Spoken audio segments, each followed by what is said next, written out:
আসসালামু আলাইকুম প্রিয় viewers, Delcon agro Delcon nursery plant YouTube চ্যানেলে সকলকে স্বাগতম। আজকে আমি আপনাদের সাথে আলোচনা করব বারোমাসি জাতের আম নিয়ে। আর এই ক্ষেত্রে আমাদের কাছে দুইটা জাতেই আছে, তিনটা জাত আছে। এর মধ্যে বারোমাসি থাইল্যান্ডের কাটিমন, আর হচ্ছে বাংলাদেশ কৃষি গবেষণা ইনস্টিটিউট উদ্ভাবিত বাড়ি 11। এছাড়াও লংলিপ আছে, আরও দুই তিনটা জাত আছে যেগুলো আসলে মানুষ বিভিন্ন নামে ডাকে। এবং বারোমাসি সিজন আনসিজনে কিছু ফলন হয়। তবে আমি আলোচনা করব মূল আজকে কোন কোন বারোমাসি কোন কোন জাত কেমন, এবং আপনারা কোন জাত চয়েস করতে পারবেন। কারণ আমাদের দীর্ঘ লং এক্সপিরিয়েন্স আছে, সেক্ষেত্রে আমরা সেটা থেকে আপনাদের কাছে মূলত এই ভিডিও বার্তা। প্রিয় দর্শক, আপনারা দেখতে পাচ্ছেন এই হচ্ছে কাটিমন। আজকে মে মাসের 31 তারিখ, মে মাসের শেষ দিন। আগামী দিন থেকে জুন শুরু হবে। এখন দেখতে পাচ্ছেন আমার এই চারা গাছটার মধ্যে কয়েকশো গুটি হবে, যদিও আমি এদিকটা দেখাই। আর এই হচ্ছে মাটিতে সেট করা গাছ, এটাতে কিন্তু বস্তায় সেট করা আছে।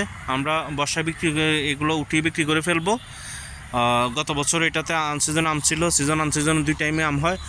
আর বারোমাসি যদি বলি, সেক্ষেত্রে সিজনের যদি আপনি সিজনে যদি আম রাখেন, বিশেষ করে আমাদের যে সিজনাল আম, আমরা যে বারোমাসি আমগুলো এবার সিজনে কিছু গাছে রেখেছিলাম। আমি যদি দেখাই এদিকে, এই দেখুন, সিজনে রাখলে সেটাতে এই জুনে কিন্তু আপনার ফুল আসবে না, আরও কিছু পরে গিয়ে ফুল আসবে। আর হচ্ছে যদি সিজনে না রাখেন, তাহলে এরকম মেয়ের মাঝখান থেকে ফুল আসবে, গাছে মুকুল আসবে। এই দেখুন, এটাতে অলরেডি 15 দিন হয়ে গেছে। আর এবছর বৃষ্টির জন্য এখানে আরও কিছু গুটি থাকার কথা, বৃষ্টির জন্য গুটি সেট হয় নাই, কম হয়েছে, পরাগায়ন কম হয়েছে। প্রিয় দর্শক, আমি যদি কম্পেয়ার করি বাংলাদেশ কৃষি গবেষণা ইনস্টিটিউটের উদ্ভাবিত বাড়ি 11 আর হচ্ছে কাটিমন দুইটার মধ্যে, সেক্ষেত্রে আমি কাটিমনকে এগিয়ে রাখবো। কেননা আপনারা দেখতে পাচ্ছেন এই কাটিমনের গাছ কিন্তু অনেক সুন্দর, জোপালু, একেবারে অটোমেটিকলি জোপালু হয়ে যায়, খুব স্ট্রং গাছ হয়। আর অপরদিকে আমি যদি দেখাই বাংলাদেশ কৃষি গবেষণা ইনস্টিটিউট উদ্ভাবিত বাড়ি 11, এই আপনারা দেখতে পাচ্ছেন, এই দেখুন বাঁকা এলোমেলো গাছ। এই দেখুন, এইটা কিন্তু বাড়ি 11তেও ফল সেট হয়েছে। এই নতুন কিছু ফুল আছে, আপনারা দেখতে পাচ্ছেন। গাছগুলো কিন্তু এলোমেলো, সুন্দর না। আর হচ্ছে বিশেষ করে ছাদ বাগানের জন্য আমি মনে করি বাড়ি 11 উপযুক্তই না। কেননা এটাকে সার দিতে হয়, মাচা দিতে হয়, বিভিন্নভাবে বিভিন্ন অসুবিধার সৃষ্টি হয়। সেক্ষেত্রে আমি কাটিমনকে সাজেস্ট করব, কারণ কাটিমন আপনাকে সমানতালে কিছু কিছু ক্ষেত্রে বাড়ি 11 থেকে ফলন বেশি দিবে। আর কাটিমনে কোনো কোনো ক্ষেত্রে আম হবে 300-400 গ্রাম পর্যন্ত। বিশেষ করে আমি যদি দেখাই আমার এই হাতের আমটা, এটা 400 গ্রাম হবে, এটা হয়তো 250 গ্রাম হবে। তো সেক্ষেত্রে এটাও কিন্তু কাটিমন, এটা আমরা সিজনে যেটা রেখেছিলাম। আর এখন আনসিজনের জন্য এই গাছগুলো রেডি করেছি। এগুলোতে আমরা সিজনে মুকুল আসলে মুকুল ভেঙে দিয়েছি, এবং আনসিজনের জন্য এটা রাখা হয়েছে। প্রিয় দর্শক, যদি মিষ্টতার কথা বলি, সেক্ষেত্রে TSS মেশিনে, যেটা মিষ্টতা পরিমাপের মেশিন, সেটাতে বাড়ি 11 15 থেকে 18 19 পর্যন্ত পাওয়া গেছে। আর ঠিক একইভাবে কাটিমন কিন্তু সেটা যদি আপনি 3-4 হারভেস্টের পরে 3-4 দিন রেখে বাসায় রেখে তারপরে খান, সেক্ষেত্রে আপনার মিষ্টতা 24 পর্যন্ত পাওয়া গেছে। তার মানে এই কোনো সময় আমরুপালিকেও বাংলাদেশের সর্বোচ্চ মিষ্টি আমরুপালিকে বলা হয়, কোনো ক্ষেত্রে আমরুপালিকেও ক্রস করে গেছে কাটিমন। আর আরেকটা বিষয় হচ্ছে, কাটিমনে বাড়ি 11 থেকে ফলন ভালো, গাছের সাইজ সুন্দর হয়, গাছ সুন্দর হয়, জোপালু হয়, আমের সাইজও ভালো হয়।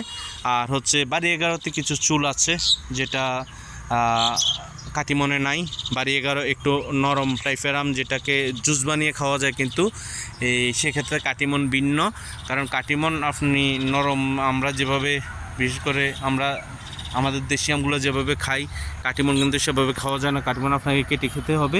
কাটিমন একটু শক্ত টাইপের আম, আঁশবিহীন। তো সেক্ষেত্রে যারা একটা 12 মাসি আম গাছ রোপণ করতে চান অথবা নতুন বাগান করবেন, আপনাদের জন্য আমাদের যে দীর্ঘ এক্সপিরিয়েন্স, লং এক্সপিরিয়েন্স, সেটা থেকে আমরা সাজেস্ট করব আপনি কাটিমন রোপণ করবেন। আর যদি মনে করেন যে আমি 2টা জাতের রোপণ করব, 12 মাসি জাতের মধ্যে 2টা জাত রোপণ করবো, সেক্ষেত্রে আপনি বাড়ি 11 প্লাস কাটিমন সাথে কিছু বাড়ি 11 রোপণ করতে পারেন। তবে অন্য আইটেমগুলো লং লিফ বা আরও বাংলাদেশের মধ্যে আরও কিছু আম 12 মাসি আছে, সেটাতে কোনো ম্যাক্সিমামে টক হয়। আমার বাড়িতে একটা গাছ আছে, এরকম মিষ্টি হয় না, আটি মোটা হয়, কিন্তু কাটিমনের আটি বাড়ি 11 থেকে অনেক পাতলা, পরিপূর্ণ মাংস। তো মূল কথা হচ্ছে কাটিমনকে এগিয়ে রাখা নয়, মূলত যারা বিষয়টা জানেন না আপনাদেরকে মূলত এটা আমাদের এক্সপিরিয়েন্সটা আপনাদের সাথে শেয়ার করার জন্য মূলত এই ভিডিও করা। কারণ কাটিমনও বা এখন বাংলাদেশে হচ্ছে বাড়ি 11 বাংলাদেশে হচ্ছে কাটিমন বিদেশি আম, আর বাড়ি 11 বাংলাদেশের কৃষি গবেষণা ইনস্টিটিউটের উদ্ভাবিত আম। সেক্ষেত্রে যদি আমাদের সাজেশন চান তাহলে আমরা কাটিমনকে এগিয়ে রাখবো। যারা ছাদ বাগান করতে চান, বিশেষ করে ছাদ বাগান বেটার হচ্ছে, ছাদ বাগানের জন্য বেটার হচ্ছে কাটিমন। কেননা কাটিমন গাছ একেবারে লং হয় না, সুন্দর জোপালু হয়, আপনি হাতের কাছে আম পাবেন। আর সেক্ষেত্রে বাড়ি 11 লকলকে হয়, সুন্দর হয় না, এলোমেলোভাবে থাকে, এটা ছাদের সৌন্দর্য নষ্ট করে। প্রিয় দর্শক, মূলত আমাদের ডেলকন নার্সারি প্ল্যান্টে আমরা বিভিন্ন ধরনের গাছ বিক্রি করে থাকি গ্যারান্টি সহকারে, জাতের গ্যারান্টি সহকারে, এবং আমরা গাছ মারা গেলে রিপ্লেস করে থাকি। আপেল, আঙ্কুর, মাল্টা, কমলা, 3 ফল থেকে শুরু করে দেশি বিদেশি সব আইটেম আমাদের কাছে পাবেন। এবং আমাদেরকে আপনারা অনলাইনে আমাদেরকে অর্ডার করতে পারেন এবং সুন্দরভাবে আপনাদের গাছ আমরা পৌঁছে দিব। প্রিয় দর্শক, আজকের মতো এই পর্যন্তই। নতুন কোনো ভিডিওর সাথে নিয়ে অন্য কোনো দিন আবার আপনাদের সাথে